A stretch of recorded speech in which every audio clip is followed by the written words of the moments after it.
Let's do this. The Cult of Hockey podcast by the faithful and for the faithful in oil country and around the world. I'm David Staples of the Edmonton Journal, and I'm here tonight with Bruce McCurdy. Welcome, Bruce. Hey David, how you doing tonight? I'm doing well. How are you Get doing? better now? You got your internet back? Yeah, sorry. No, I don't know if anyone's with us live yet. I'm just going to tweet out the link here.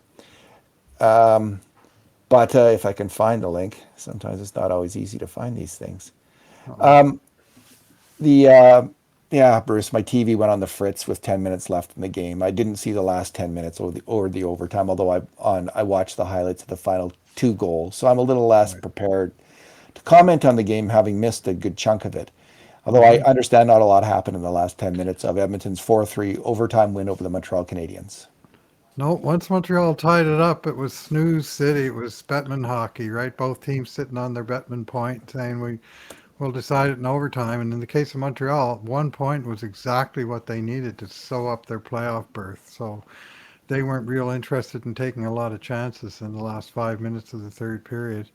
Honestly, the last, I'd say, 30 seconds of the third period had an Oilers standing behind the net with the puck and no Montreal player even deigning to forecheck him and just played it out. It looked like one of those fixed soccer games from the World Cup like 34 years ago before they figured out how to schedule the last day. Just checking on here to see if it's showing up, and I still can't find it. So who knows what's going on tonight here, Bruce? Hopefully, Oh, hopefully, I'll if anybody's I've got online, enough. everybody's online and sees the link. Cut, copy and paste and send it to us on Twitter. I We'll I've figure just this out eventually. My goodness. I yeah, hope I hope you can hear me okay tonight. I got the mic like right here. I can hear you Right great myself. here. Good work, Bruce. I Yeah, I've just been on the phone for like an hour and a half Mhm. here trying to get the internet fixed, and the TV still isn't fixed. It looks like Oh, I don't know what you call it. The box is fritzed, so I will get a new one tomorrow, hopefully, and all will be well. All right, Bruce, this is our two good things, two bad things, and two numbers podcast, and because this is an Oilers victory, we will go with two good things each. What is your first good thing? yeah, I'm going to single out the line of Ryan McLeod between James Neal and Alex Chason as my good thing. I thought they had a good game throughout. They had excellent shot metrics and so on. Um, I was particularly impressed with Ryan McLeod. I thought he skated well. I thought he made smart decisions. He won 6 out of 8 in the face-off dot, and he did in fact earn his first NHL point on the 1-1 goal that came just 20 seconds after Montreal took their first and only lead of the game. And it was good play, first by Alex Chason to jump on a loose puck, carry it around behind the net, and he made a centering pass to McLeod. And McLeod, he couldn't really handle the pass, but it deflected from him over to James Neal, and he looked like the veteran NHL goal scorer that he in fact is, as he jumped on that loose puck and quickly tucked it in the short side before Jake Allen knew what was going on. It was already in the net, and the game was tied. And from there, I mean, just a few seconds later, a good forecheck by McLeod led to a deflection to Neal in the slot for a shot that he rang off the goal post. And just in general, I thought those guys, like the two, they're both big and slow, the wingers, right? But so a little dose of speed down the middle is exactly what they need. And McLeod has got that in spades, and he's got this. They're a big line, three big men, and I thought uh, they connected pretty well. I see them as all pretty smart players, and I saw some smart plays among them, and a little bit of promise there that uh, they might stick as a bottom six unit. McLeod's really impressed me, Bruce, with Hmm. his total game. He hasn't been, I mean, he's been caught out in the slot. But, my worry about any young center is can they play the slot defensively? It's hard to make Hmm. those reads. It's hard not to get distracted by things. And to cover off that dangerous pass into the slot. We've seen veteran players struggle with that as well this year with Kyle Turris just really having a hard time. But he's done okay. He's hung in there. I can only remember one play where he got caught out there, which is going to happen to any center. Once in a Uh, while. the thing I like about those two wingers, Bruce, is I know they get a lot. There's some amount of criticism of both of them, and some people don't have much time for them. I'm not in that camp, and it's because of a couple things. Chase On's power play performance is at the top of the list, but Yep. defensively, if you're looking at the game the way I look at it, I think the heart of the game is the grade A scoring chance. That's that's what you're looking to create game in, game out, as many of those as you can, and limit the opposition because that's how you win games. And Chase On and Neal are both very smart and responsible defensive players in their own zone. They're good on the boards. When they get the puck, they don't throw it away. Generally speaking, they're strong enough to win the puck there and move the puck. But their real specialty is just playing their darn position and coming back on the back check hard and covering off that point men on the other team when he gets the puck. They're both really good at that. In fact, looking at the game through that lens of grade A scoring chances, they're two of the three best Oilers wingers defensively in terms of limiting their mistakes on that kind of, you know, horrendous chance against. Chason's the best defensive forward, defensive winger in that regard. Kyler Yamamoto is next, and then James Neal. So I got a lot of time for those two players. They're big, heavy players. They did well in the playoffs last year, and I think that they may have found a really strong player to play with them because they need speed, right? They need to someone Gotta who can have it. carry that puck and create some disturbance for the other team, scare them a little bit, and this line could work. In fact, I'm excited about my good thing, Bruce. Just to segue from there is the Dynamite line. It was their best, probably their best game. They didn't have a perfect game by any means, but they did score just an absolutely fantastic Dynamite goal where I won't get into the details because that's your other good thing, but it was a tremendous goal. I think Bruce, my other good thing is not just the Dynamite line; it's all of these lines. I think that Mhm. this is I like these lines heading into the playoffs. Now they're going to have to figure out where Zach Cassian might fit if he's Yep. healthy, and that's a good question. I suspect it'll be Cassian, Kara, and Archibald with maybe Devon Shore getting the short end of the stick. But Cassian could, of course, also take either Chase on or Neal's place. Good. We'll see about that. Or he could sit. But I think, depending on the team, if it's Winnipeg, there's a chance he'll sit. But I think they have their lines, Bruce. The Dynamite lines had a good game tonight, and the third and the fourth lines look good. I mean, it is going to be hard to sit Devon Shore because there's nothing wrong with his game right now. There's nothing particularly fantastic about it, and maybe that's how Cassian gets in ahead of him. But Tippett's done come up with something here. I think these lines work, even though the top line had a few struggles defensively, you might say. What's your second good thing? Well, four of the six guys in the bottom six played well over a minute on the penalty kill tonight. The Oilers only had two penalties to kill, and they killed them both successfully. Yeah, And all of the entire line of 14, 15, 16, a minute 3 for Shore, a minute 40 for Archibald, a minute 44 for Kara, most on the team, and for McLeod, a minute 39. So he was right there with Kara. And the other two guys, Chason and Neal, are both share the net front role on the power play. And they played 56 and 55 seconds tonight. The Oilers only had one power play, so I mean they're splitting the load there. So every guy in the bottom six is playing special teams right now. You don't see that all the time, and you won't see it if Zach Cassian is back because he doesn't play either special team. So that may be a bit of a roadblock for Zach finding his way back in. that's true, Bruce. I mean, if they feel they need a real physical force, they'll play him. But if they don't feel they need that, they might Hmm. just go with this group of forwards, and I don't have a big problem with that. What is your second good thing? Yeah, I'm going to go with the play of Caleb Jones. I really liked his game tonight, and I thought he was very proactive. One of my very favorite plays was the one that set up the the second Oilers goal was scored, as you alluded, by the dynamite line, but it was actually started by Caleb Jones, and the line came on a change, and Jones had the puck sort of between the circles in his own end, and with a little bit of time, and Draisaitl came all the way back from the far end of the bench near the red line, and he cut back towards Jones and looked for all the world like he was going to come right through the slot, take the puck, and race up ice with it.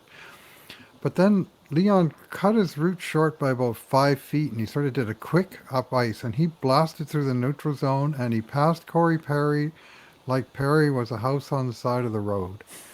And Draisaitl was by him, and then Jones hit him with a perfect lead pass. And I think the Habs were kind of sucked into thinking Draisaitl was going to go deeper, and they had a little bit more time, and instead he was past him, and he had the puck. And then all kinds of trouble ensued. He dropped it nicely for Yamamoto. Leon sort of picked off a guy, one of the defenders, as he did that.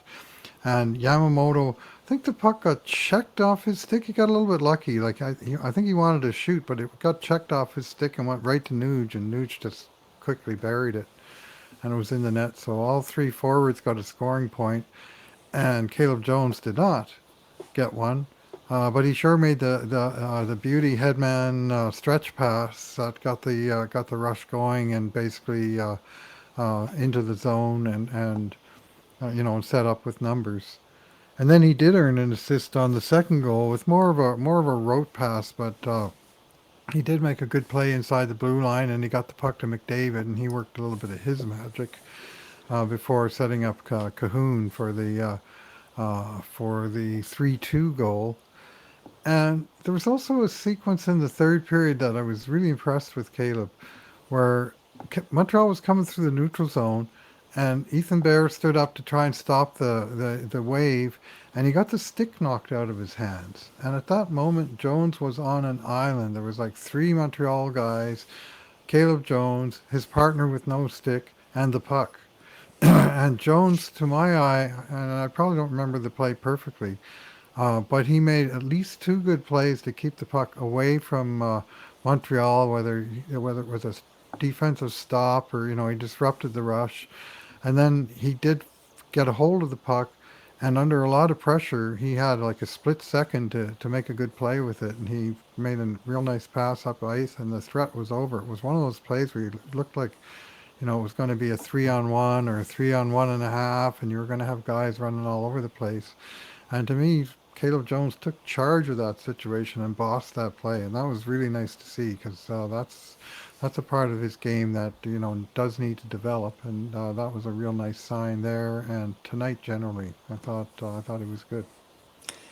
He's a really interesting player, Bruce. So, that pass that he made to Draisaitl, like the players that he's in competition for, the third pairing role, they would not make that pass. He did. Nope. He is, and again, the way I'm looking at the game, creating scoring chances, helping create scoring chances by my way of looking at the game.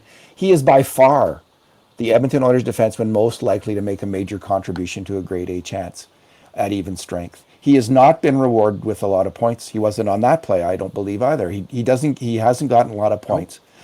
He did get one on the second goal tonight, so he did get a point. Still looking for a goal, but he's got 4 assists now. Based on his contributions to scoring chances, he should have a few more than that.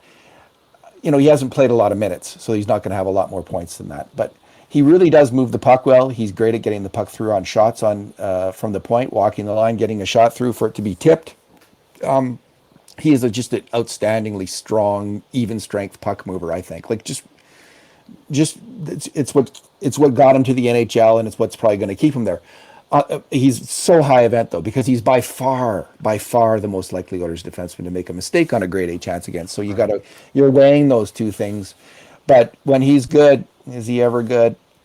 My second good thing, Bruce, was that fantastic sequence leading up to the Oilers' third goal. It lasted, by my count, 55 seconds, 19 passes, 3 shots, culminating in the goal-scoring shot. We've seen this a few times this year, where the Oilers have dominated the puck moving the puck around in the offensive end. And I think this is probably the third really fantastic, great sequence that has ended in a goal. Minute And long. Yeah. yeah, this was not quite at this wasn't quite, you know, if Mount Everest was that one that had like 30 passes, this is like K2. It had 19 passes. So, but it really kicked into high gear with a great play by Leon Draisaitl on the wall. And the puck comes around the boards, and I think Thomas Tatar is chasing it.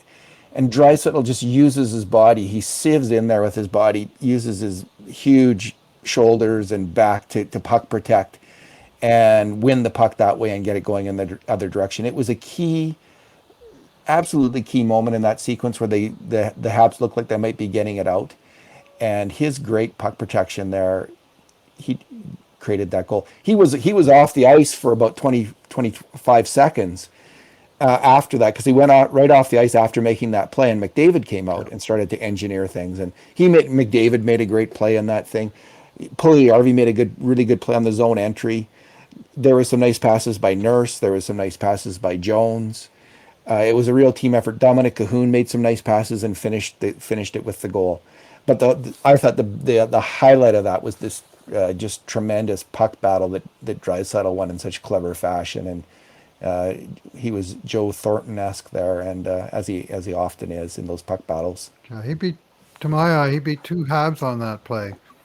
I thought he was outnumbered in the corner, and the next thing you know, he had the puck, and he had his big butt between the puck and his opponents, and he dished it off. And then, to his credit, even as the Oilers were pressing to score, he got the hell off the ice because he'd been out there for a long shift, and McDavid's line was next line up. I wonder if Leon would have changed if it had been, say, the Caroline next line up, if he would have maybe stayed a little longer in the offensive zone. But it was a good decision, and he did the right thing, and Draisaitl came out, and they continued the possession. And of course, this was second period with the short change in the offensive zone. We often talk about the long change from the defensive zone, and rarely do we talk about how advantageous it is for the attacking team to make short changes from the near bench. But it really is, and this was another example of that, where McDavid was able to quickly get right involved in the cycle, and as I said earlier, work his magic and beat the defenseman with just a ridiculous move, and then perfect pass that Cahoon was able to tap home. It was a real nice sequence all the way around.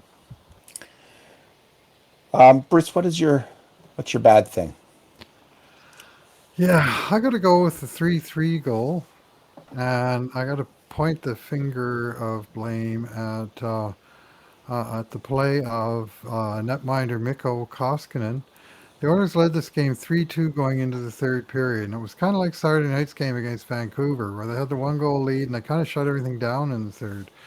And you know what? Montreal did not get a single grade A chance in the third period by our count, not even one.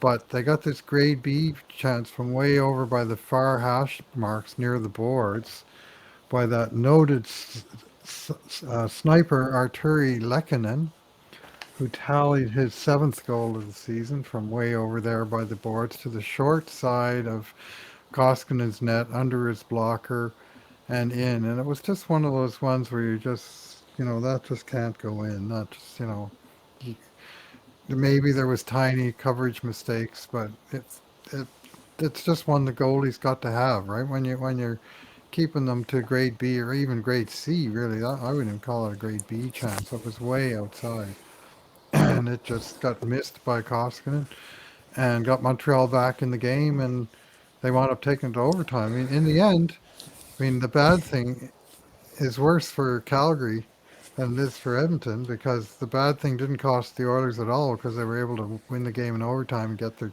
2 points. But the 1 point Montreal got from taking this game to overtime was the one that clinched the playoff berth and eliminated the Calgary Flames from the playoffs. So it was probably pretty tough to take for Calgary to see Edmonton doing such a nice job of holding on for the regulation win that Calgary needed, and then have that pretty junky tying goal go in, and then kind of both teams kind of played laissez-faire hockey down the stretch, and that that it seemed inevitable that the game would in fact go to overtime, and it did. I see the Winnipeg Jets also managed to lose. Bruce, Oh, to like Vancouver. the bad thing about that is if the Oilers had beat Montreal in regulation, they would be Hmm. facing for sure Winnipeg. Yep. Now if Montreal wins their game, Winnipeg has to get at least 1 point out of Well, their. Oilers just have to beat Montreal on Wednesday, then, don't they? That's it. But Winnipeg, yeah, or Winnipeg has to, if Montreal beats Edmonton, which is a possibility, Hmm. Winnipeg has to get a point in its final 2 games. Now that shouldn't be that hard. You wouldn't think. You wouldn't think, but you never know. And I just think the Oilers match up better against. Might live to regret saying this, but I just think they match up better against Winnipeg. Winnipeg's record, Bruce, in the last 10 games is 1 win One. and 9 losses. Like, Mm. wow. So who knows what's going to happen? Can they? Maybe they're desperate not to face Edmonton, but that doesn't make any sense because Toronto's a really good. Do they want to face Toronto? I doubt it. So I don't know what Winnipeg's up to, but they are a team struggling right now. Could they turn it around for the playoffs? Of course they could. They're missing Nikolai Ehlers. Maybe he'll be back for the He playoffs. We'll was see. skating. He was skating today, apparently. Yeah, well, there you So, go. so yeah, 1-9. I mean, the thing Winnipeg could be doing, of course, is laying in the weeds, getting the bad hockey out of their system while they're kind of all slumping together and they all come out of it. I mean, in 1986, when the Flames beat the Oilers on the infamous Steve Smith own goal off of Grant Fuhr, the Flames lost that year. I think they lost 11 straight games. They had this huge, long losing streak. It wasn't even, well, there were no Bettman points in those days. There were ties. They didn't even have ties. I think they lost 11 straight games in 85, 86 Calgary Flames. But by the playoff time, that losing streak was way in the past, and they were playing really good hockey. And so Yeah, you can't necessarily use it to predict, but if I was a Winnipeg fan, I would be damn concerned. Let's put it that way. the Oilers' fate is in their own hands here. If they don't want to face Montreal in the first round, they can Hmm. beat Montreal tomorrow, or not Yep. tomorrow, but Wednesday. So is it Yep. Wednesday? Wednesday Yes. at Wednesday Three at 2. o'clock Mountain. All right, thank you. Thanks for the reminder. I will be there Hmm. with my hockey goggles on. Hmm. Thing, Bruce. Hmm. Other than Winnipeg's 1-9 record, it kind of takes your breath away. The first goal against Bruce, it's funny. I just wanted to comment on Koskinen. I thought he'd been playing quite well up until then. I thought he looked confident. I Yep. thought he had looked more confident and kind of, solid in the net and making good plays and and then he went and done the stinker like that. We'll just leave it there. The first goal against was not his fault. And it was the fault of some pretty good hockey players, Tyson Barrie, Connor McDavid, and Darnell Nurse. So it starts off with Barrie making a pinch. And you could say, well, he knows McDavid's there and McDavid should cover for him. But could you win a battle on the pinch? And I know that, if McDavid makes the play, that we don't even notice that. But Tyson Barrie, it's happening a little bit too much. We've mentioned it previously in the podcast where he's getting caught out on these pinches. It's like if you're a forward out there, and you're out there with Tyson Barrie, you better be ready to cover for him because his timing hasn't been great. I mean, he wasn't even close to making the play on that one. And Montreal breaks out fast, and McDavid gets beat then. And it's also on him. He should have made that play. Finally, they're charging down the ice, and Nurse is playing the 2-on-1, I believe, and he gets deked in the slot. Which, if he had taken the body, that's not a play there. But it's a more difficult play for Nurse. He's less culpable than the other two. Anyway, it's one of those things that they can have video of, and if they ever, if as they get ready for the playoffs, they could show Tyson Barrie these 6 or 7 plays that have come up in recent weeks where he's done this. It just seems like mainly a kind of a recent thing as much as anything, and just say, hey man, make the play or back off. Go ahead. Yeah, well, it's been happening, I would say, most of the season that Yeah, Barry's in on the pinching. I will say that we do tend to notice the ones where his timing's off and he gets beat and it's, a jailbreak the other way. There also are plays where Barry's aggressive pinching, whether it be in the offensive zone up by the hash marks or quickly in the neutral zone to contain a breakout before it even hits the center red line, they often do pay off in either retained possession by the Oilers or recovery and the puck back in the zone. Both him and Nurse are pretty aggressive at trying to, get their sticks in there and get. They do it different, but they try. And sometimes they even team up together where they both will just go up and gang up on the puck before it gets out, and win it and get it going back in the right direction. So there are pinches that do have positive outcomes, even as we only see or tend to see the ones that go sideways like this one where he wound up his timing was off and he wound up doing nothing. He was in no position to hit the guy, to take the man or the puck. He was just basically taken out of the play. Yeah, we really notice. It's obviously these plays are really noticeable, especially when there's a goal attached to the end of it, a goal against attached to the end Yep. of it. He is a Hmm. fantastic puck mover. I think we've recently had this exact same discussion on the podcast. I think we were Hmm. both making the same points, and I'll come back to that. He is a fantastic puck mover. He did a couple spinorama moves this game, in quick succession to get open to make a pass. He really can make those plays, and it's interesting because I just think I'm not sure. Like I think he could be that much better a player with just what I would call mental errors. But maybe Hmm. he's just a more. Maybe there aren't mental errors. Maybe he's just a product of someone who plays a high risk, reward style. But I see all the Oilers defensemen pinching a lot, Bruce. I don't see Barry in particular pinching more than anybody else. They all pinch, and they pinch a lot. It's a very aggressive team. So, but he's getting caught more than the other ones. Is the point where I'm going He to end up on?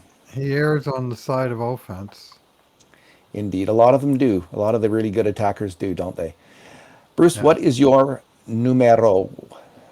Yeah, I'm going to go with 15 and 5, which was Leon Draisaitl's numbers on the face-off circle tonight. 15 and 5. And in that, he took 10 in the offensive zone. He won 7 of those, including the only one on the power play and the one in overtime. He won uh, one in the offensive zone in the power play and another one in the neutral zone in overtime. That resulted in the Oilers starting with the puck on the puck drop twice in overtime. In the defensive zone, 5 out of 7, including 2 out of 2 on the penalty kill. And basically, this is the new strategy uh, um, from Coach Dave Tippett. And by new, I mean the last 3 4 weeks, maybe, where Leon is used in the Fogo role, face off, get off. And the idea is if he does what he did on the first um, uh, penalty kill, he wins the face-off outright, and the Oilers dump it all the way down the ice, and he goes to the bench. He had an 8-second shift, totally successful one that disrupted the beginning of the Montreal power play because he won the draw so cleanly. They got it out, and it took Montreal a long time to get back and set up in the zone. And again on the second one, he won the face-off. They couldn't clear the zone, so he had to, do regular penalty killing for 20 seconds. But it's at the very beginning of the power play, and once he gets off, um, by the end of the power play, he's all rested up and he's ready for that post power play shift with McDavid. That this is something that Tippett's been doing all year is putting Draisaitl and McDavid out after penalties, whether they're on the same line in that game or not. They're on the same line for that shift post penalty kill. And so it's not like Leon's killing the whole penalty. I mean, it's possible once in a while he's going to lose a draw and get stuck in the zone, chasing the puck for a minute, but it hasn't been happening very often. And he's been chipping in. Tonight he played uh, 33 seconds on the penalty kill. And I'll bet you it was 8 the first time because I looked it up. And I bet you the second time it was 25 seconds on that one shift before they were able to get it out. And then he was rested for a minute and a half. And by the time the PK was over, he was out there ready to go. So this is the German Army knife doing yet another function for this team. He does so much, that and just chipping in on draws on the penalty kill, a big weakness on the team without him. They haven't got a guy they can really count on to win a PK draw. So who does Dave Tippett look to? But Big Leon. And he's not every single night great on the dot, but way more nights than not. And he's in the high 50s on the season in face-off win percentage. Bruce, my number is related to Darnell Nurse. It's his even strength time on ice total this year, 1,182 minutes in Whoa, 54 games. He's 20 second hours. second to Seth Jones, who's played 2 more games, is 8 minutes ahead of him. So Nurse, by the end of the year, will have played more even strength minutes, almost certainly, unless he gets injured. Fingers crossed that that does not happen. He'll play more even strength minutes than any other player in the NHL this year, Darnell Nurse. Bruce. 20 hours, eh? Yeah. Basically, once he gets to 1,200 minutes next Yeah. game. He will. He in terms of the average right now, because some players have missed some time because of injury. I think he is. Where do we? He's also number two. Even Shabbat? Shabbat's ahead of him, 22:36. He's at 21:54. Shabbat's missed some games.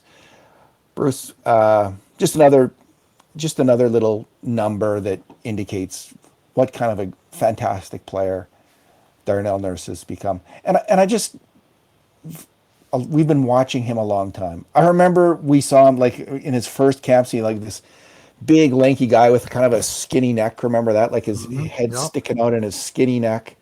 Hmm. And I don't know if that was what camp that was, what rookie camp was, but we recall well when you and I went to Jasper together and we That saw him was play with. 2014. He and Leon were there, and Connor was a year away yet. Yeah. So the first one he kind of looked out of place in some ways. He had some growing to do. Just this really, I just remember how fast he was and how kind of lanky and skinny he was. Those two things.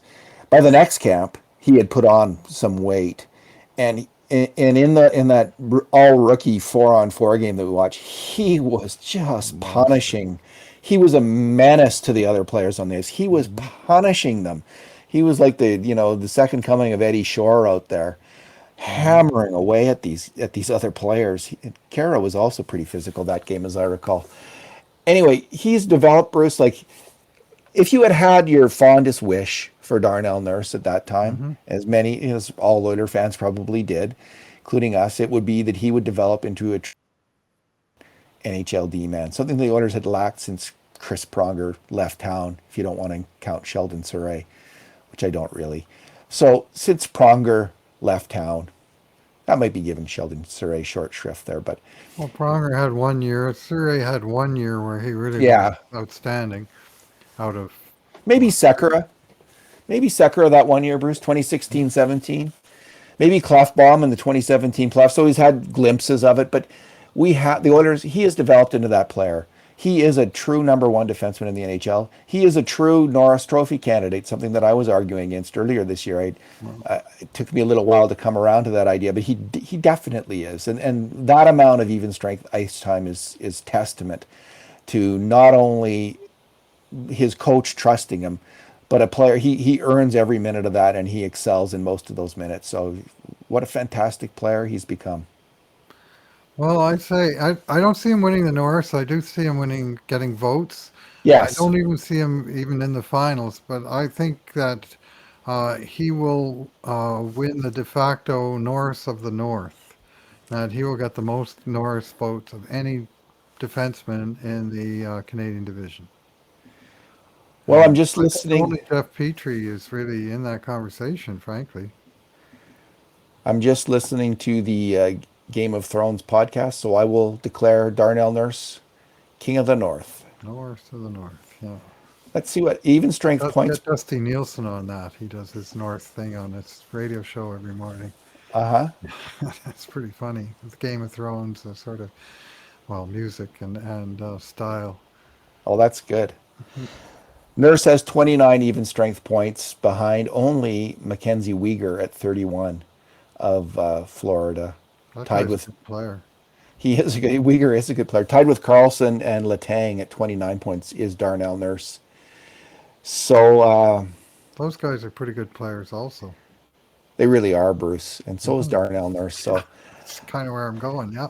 how many times did fans have him traded out of town for PK Subban or Oliver Ekman-Larsson or this, that, or the other thing, or hey, or Jamie, Nikolai Ehlers or was Jamie, a lot of talk. Darnell for Nikolai Nikolai Ehlers. Ehlers. Whether there was ever a scintilla of actual talk between the Oilers and the Jets, that was a hot one that was much discussed on the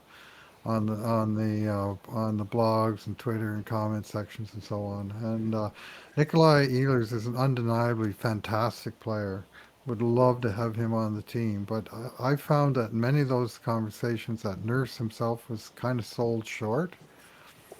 And you know, like Nikolai Ehlers, good as he is, he doesn't play 27 minutes a night, right? And I'm not Yeah, sure who would play those minutes on this team if Darnell wasn't here. who knows? It would be a nightmare. I wouldn't be Bruce, ready. one of the narratives that Bob Stauffer likes to talk about on Oilers now is the three friends leading the team: Nurse, Draisaitl, and McDavid, Hmm. and having the three most talented players on the team being the three hardest working players on the team. Well, Bob's not peddling nonsense here. I think this is the truth. This is what we're seeing, and we're seeing a team come together around these players, Bruce. And I was trying to put my finger on what's different about McDavid and in recent games, and I think it's with Nurse and Draisaitl. I think they're all, frankly, they're all fed up That with up. not getting any calls, and they've decided, Hmm. okay, you're going to come at us, we are going to come at you. We're not taking Yeah. this 1 second more. So I was kind of a little bit thinking, why did Nurse fight that big Bobby Clobber lunkhead on the Canucks the other day? I love that But name. but Danny, that was from Danny Finkelman in the Oh, 1970s on CBC radio. right. Or he was talking to someone called Joe Fan or something like that. Anyway, Nurse though, I hadn't seen him get out kneed in the head, and then it suddenly all made sense. But So guys sticked and need in the head they are in fed up. rapid succession. They are fed up, and Hmm. they are gonna go after players who go after them. And it is the best turn of events the Oilers could have had heading into these playoffs, Bruce. I'll tell you. We saw this. We've seen this with the Oilers with other players who don't take any crap. And you Right. guys, McDavid, Draisaitl, and Nurse are all big men. They're not pushovers. Was Mark Messier any bigger? Well, he was thicker than Connor McDavid. He was more Draisaitl like. He's kind of in between Draisaitl and McDavid. Is that a fair comment? Yeah. Okay. Yeah. He's I don't know if he's I compare him more to Leon, and of Yeah. course Messier's mean streak was second To to none none. really. But he and Gretzky were chalk and cheese in that aspect of the game, whereas McDavid is really capable of amping it up. And Leon, when he gets mad, he can really crunch people. And Nurse, I mean, that's part of his game. But when he decides to, with a little malice aforethought, he can make people pay as well. And it's I don't mind it. I mean, it's hockey, right? And especially when you got these guys taking a beating night after night. I mean, tonight there was a beautiful play. I love this play. I'd like to see it again, where McDavid came through the neutral zone and there was two or three Montreal guys in front of him, and he flipped the puck to himself. Basically, an alley-oop pass to himself, where he dumped it up and over the defenseman and put it in behind him and went after it. And two Montreal guys came over and both picked him off, like way after he'd released the puck. And the referees were like, "That didn't happen. I don't see anything wrong with that play." And and McDavid was that time he was looking for a call and it wasn't coming. And in fact, for all that a few Oilers wound up on their keisters at various times in the game with sort of dubious um, uh, kind of plays. The one Montreal foul that they just had to call, the only one that they had to call was that puck over glass. They had no choice on that. They had a choice on all the other ones, and every single one they chose not to call it. And that's kind of been a trend, and as you say, the boys are pushing back, and good Yeah. on What them. I'd like to see a redo on Bruce over again is Connor McDavid go up against Ryan Kessler in the playoffs. Kessler, hook, hack, grab, hold, and thwarted McDavid and Draisaitl to some extent. I'd like to see this version of Connor McDavid. He's not taking it anymore. He's not like Hmm. from the JT Millers of the world and all these other players. Like, good luck to you now, is what I think. Now we've seen players with tremendous, absolutely surreal skill before, Hmm. but when you add this element of ferocity to it, that's a whole other hockey beast. And I don't remember Bobby Orr well enough to know if he had that aspect to his game. But I heard my recollection from what I heard is that, and I remember like I've compared McDavid to Bobby Orr since the first time I saw Connor McDavid because I remember the smoothness of Bobby Orr with the puck and the incredible rushing and deking ability. But I also remember hearing about this other aspect of him where he would just go nuts and go after people. And Big it's high bad time Connor brains. McDavid and Leon Draisaitl. If the NHL's not going to lay down the law, it's high time they lay down the law, take the law into their own hands, and start doling it out. And I think they're going to do that in this playoffs. And when they do that, and if they do that, I think it's going to be a highly successful tactic, and the Oilers could go a long way with both their skill and their ferocity. Yeah, well, Bobby Orr, I mean, the big bad Bruins, right? And Yeah, he wasn't sort of front and center, and they didn't want him to be fighting, right? They wanted him to be skating and scoring, which was yeah, the things that he did exceptionally well. But I'm just bringing up his numbers now on penalty minutes. 69-70, the year he won his first scoring title, and Boston won their first cup in a long time. 125 minutes. That was his third year out of four where he had over 100 minutes, and the only one he didn't was one where he got injured and missed a bunch of time. And then later on, he had 106, 101, 99, 91. Like he was right around the 100 penalty minute mark every year, Bobby Orr. Like he wasn't exactly a shrinking violet. In fact, he was tough. yeah. And you know, and he took a beating, and um, he didn't shy away from administering a beating of his own from time to time. And for many star players, that's the way you survive. You know, the Sherwood sandwich.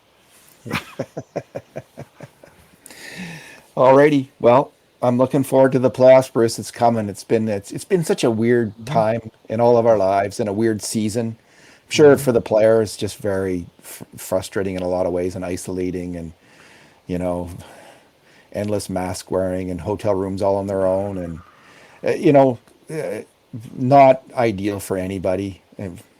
But it is coming to an end. We're all getting vaccinated, and the playoffs are coming. So summer is coming. I can't Yeah. wait. Yeah. Well, now that we know that Montreal's in and Calgary's out, we have a lingering slow heat death of the regular season where Calgary has to play Vancouver four times, and they don't even play the first of those games until Thursday. And they still have to play. Vancouver has to play Winnipeg tomorrow, Calgary Thursday, Edmonton Saturday, Calgary Sunday, Calgary Tuesday, Calgary Wednesday. You know, they're almost all meaningless games. The latest rumor is that Calgary Vancouver game next Wednesday will be an afternoon game so that they can start the playoffs on Wednesday night. Like enough waiting around. I mean, the Americans, one of the Americans divisions is completely finished. All the teams are done. Another one, there's only one game left, and I think it's tomorrow. And that division's done. So they'll be starting the playoffs, and we've still got all these damn Vancouver games. And now that Calgary and Vancouver are officially out, maybe they'll even start the playoffs while these last dwindling games are being played, and they won't have to catch up as much. We'll see how they handle that because they've mathematically been eliminated the Flames, so maybe they can play that a little different. We'll see. Alrighty, well, let's leave it there. We will All meet right. again on Wednesday afternoon. I hope my TV's working by then. So, All right. We'll look forward to folks' feedback on the podcasts as we work through our original sort of um, glitches and technical issues and so on. I hope the sound's a little bit more even tonight with the closer mic, and uh, let us know how it's coming through on your end, please. yeah, I have no idea if this went live or not because last time when I checked the journal's YouTube, as soon as we went up there, it was. Right. And I don't see it now. So hopefully we've Okay. recorded this. Hopefully everything's worked out. So, Yeah. yeah, I hear you, Bruce. Once is It's, enough for yeah, that game is, number 54 and the season long decided for the Oilers. So, yes. Thanks for talking tonight, Bruce. right. Oh, thanks for listening, everyone. And in the meantime, and in between times, this has been another edition of the Cult of Hockey podcast.